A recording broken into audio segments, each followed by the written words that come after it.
انت مصوره بايه؟ بكاميرا عادية.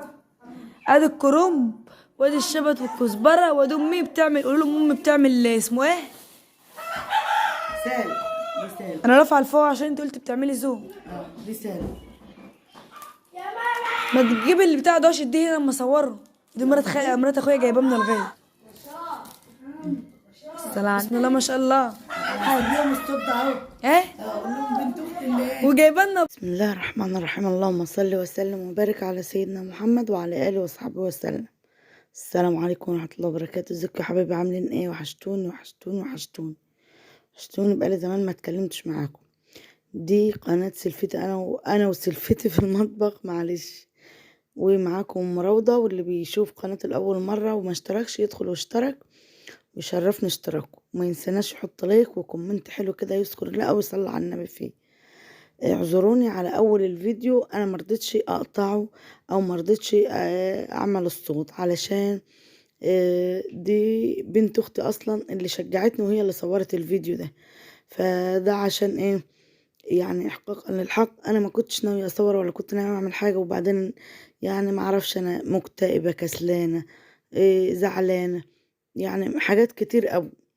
المهم قالت صوري ومش عارف ايه، قلت لها أنا صوري انت زي ما شفتوا كده في اول فيديو وهي عامله ازاي وتتكلم.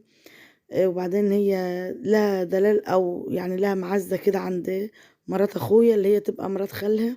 فايه في حاجات انا قطعتها او كتمت الصوت عنها لانها واخده عليها يعني جامد، فبتتكلم معاها بعشم يعني. المهم ده بقى بتقولي انت بتعمليش فلوجات ليه وبتعمليش مش عارف ايه. يعني انت جاي عندنا اهوت واحنا كلنا كنا متجمعين في اجازه نص السنه، فبتقولي ما بتعمليش ليه وانت جايه، لان انت بقى رحت طريق طويل وكده. يعني من تميل جمصة، يعني مسافة طويلة، بتقولي تصوري وتقولي. المهم فده كان يوم من ضمن ايه الايام اللي عشناها هناك. قعدنا اسبوع هناك، انا وولادي وولاد اختي واختي وولادها واختي التالتة في ايه جنبهم في ايه في المكان اللي هم فيه.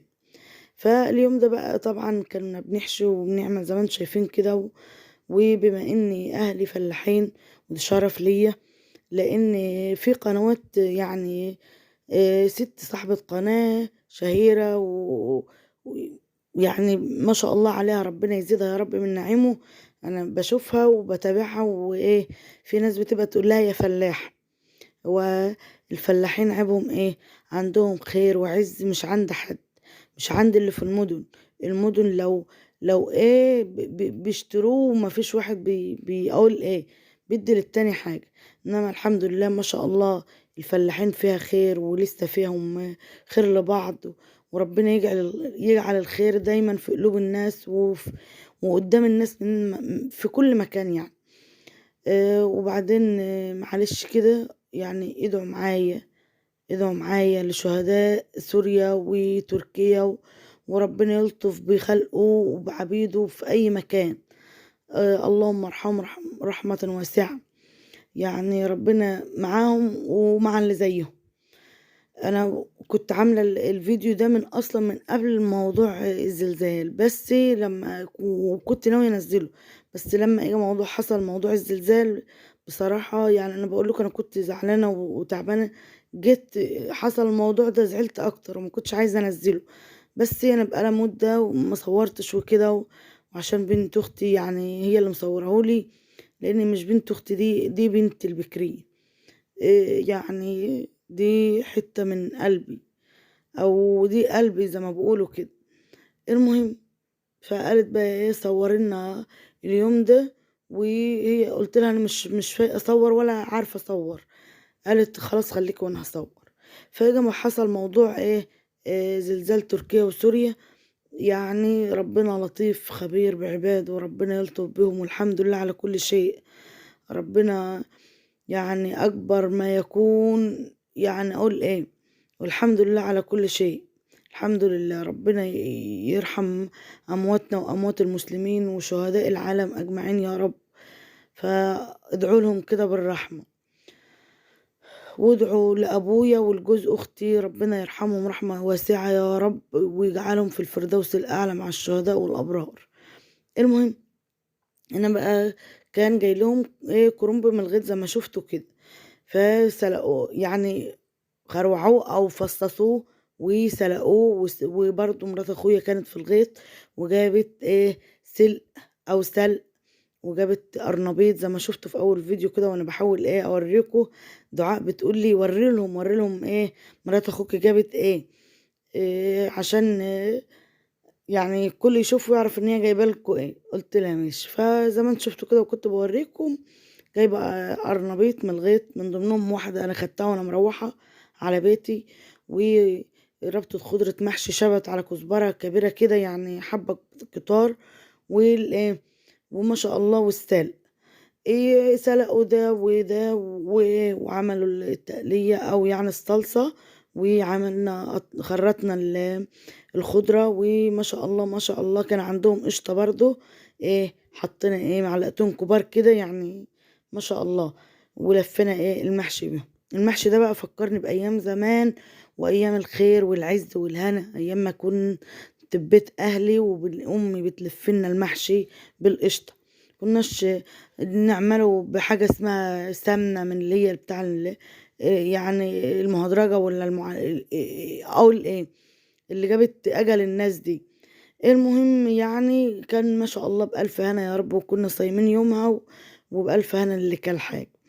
فقعدنا بقى بنت اختي قالت كل يحشي، قلت لها ماشي خلاص كلنا هنحشي ما تقلقيش. وقعدنا كلنا نحشي انا وهي وبنتي وامي واختي واختها يعني كلهم كلنا كل واحد مسك له، كل جماعه مسكوا لهم حله وقعدوا يحشوا فيها. فيعني دعاء بقت ممشينا على المسطره. بص الحله مستويه ازاي. انا حبيت بس اسمعكم حته هي ما شاء الله عليها يعني بتقول انا عايزه افتح قناه وابقى يوتيوبر مشهوره ومش عارفه قلت لها توكل على الله، يعني على اساس المعجبين خد ودي يعني الناس هي انا فاتحه القناه بقالي سنه مش قادره اتم ال1000 مشترك. المهم هي بجد بتشجعني هي وامها واختها يعني ولاد حبايبي بيشجعوني. هنا بقى كانت مرات اخويا بتحط الزفر على النار وبتقول يا ولاد انتوا هتصوروني في المنظر ده، قلت لها كل بصور كده واحسن من كده. فيا ريت بقى تحطوا اللايك علشان خاطر الكلام ده، بلاش اقول عشان خاطر مرات اخويا عشان مش عارف لان اختي بتقول لي انت بتحسني ان انت بتشحتي من الناس، يعني يرضيكوا الكلام ده؟ يرضيكم اما اقول لكم حطوا لايك او اشتراك؟ محدش بيشترك ولا حد بيحط لايك يعني علشان المفروض يعني تجبروا بخاطري الكلام اللي هم بيقولوه لي ده. وبعد ما سقت المحشي شوربة وحطيته على النار وكان بقى بيستوي ومعاه نفسه كده وخلاص. كانت امي عندها كيلو بسبوسة يعني مرات اخويا كانت شارياه معرفش، المهم يعني كان في التلاجة وخلاص. فقالوا هنعمله. فولاء بنت اختي التانية برضو دي حتة من روحي او يعني المهم يعني هم ولاد اختي حبايبي وقلبي كمان. قالت انا عليا بقى اعمله، انا قلت لها خليكي طب انا اعمله، قالت لا انا اعمل، قلت لها توكلي على الله طالما انت اتبرعتي يبقى وفرت علي. المهم جابته وعملته.